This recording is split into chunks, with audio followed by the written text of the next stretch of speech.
इसलिए प्रार्थना है ईमानदारी से भजन में लगो और अपने को अधम समझो। देखो, जो अगर ऊंचे उठना है तो हनुमान जी जैसे महापुरुष विभीषण को परिचय दे रहे, क्या असमय अधम सकासुन मुंह पर रखिए। जीवन का लक्ष्य भजन है। जब, क्योंकि देखो हम लोग उसी मार्ग से चले हैं, निरंतर भजन और मोह और वृत्तियां, मतलब किससे भजन कर रहे हो, किससे भजन कर रहे हो? अगर मन मोही है, मन विषयी है, तो भजन किससे हो रहा है निरंतर? आपने कहा मन से। जिसका मन से भजन होता है तो सा वही मन कृष्ण पदार विंदयो। जिसका एक एक निरंतर भजन का मतलब एक एक वृत्ति, तो मुरारी पादार्पित चित्त वृत्ति। देखो गोपी जन भजन करते हैं, बंशी बजी तो किसी को शुद्ध ही नहीं है, जहां से बंसी की आवाज है उधर भागी चली जा रही, मंत्र मुग्ध हुए। भागवत में वर्णन है, अगर एक कान में कुंडल है तो दूसरे में पहन नहीं पाई। क्यों? क्योंकि रुचि नहीं है। निरंतर नाम मतलब सिद्ध पुरुष नाम जपने का प्रयास करते हैं। निरंतर नाम स्वतः चलता है, प्रश्न की कोई गुंजाइश ही नहीं है। अपने लोग उसी मार्ग में चले हैं ना। एक मिनट की स्थिति देखी है यहां, क्योंकि अंतर्मुखता से तो महात्मा बना जाता है, कोई बाहर की दृष्टि थोड़ी। जैसे वैज्ञानिक किसी शोध में लगता है तो एकदम एकाग्र होके उसमें घुसता है, ऐसे साधु अंतःकरण में अंतर्मुख होकर घुसता है एक एक वृत्ति को, तब वो परमात्मा साक्षात्कार करता है। तो देखा है यहां, इसलिए कह रहा हूं ईमानदारी से नाम जप करो, सत्संग सुनो और दैन्य रहो। त्रणादपि सुनी चैन।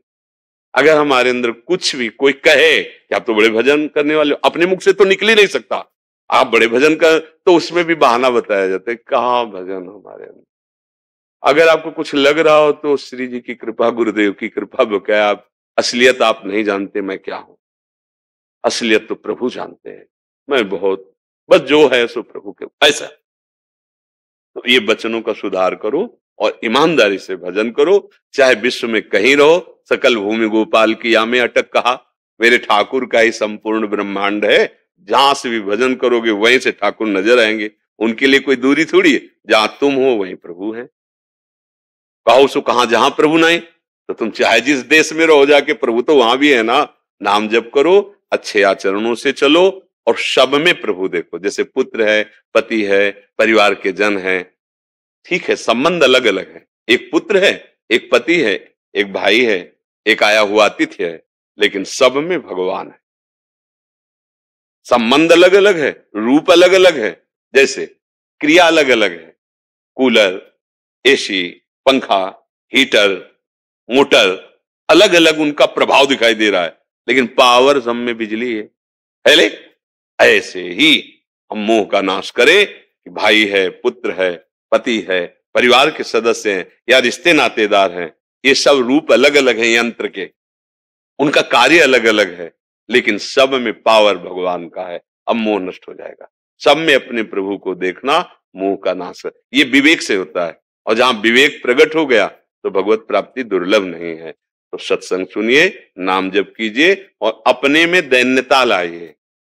अपने आप अपने सद्गुणों का प्रकाश नहीं किया जाता। अगर करते हैं तो वो सद्गुण नहीं होते तभी। अगर भजन चकाचक हो रहा है ना, और फिर उससे कहोगे तो आप तो बड़े भजन, तो रो पड़ेगा, आप कैसी बात करते हो। भजन के लिए तो हम तरस रहे हैं कि भजन हो जाए।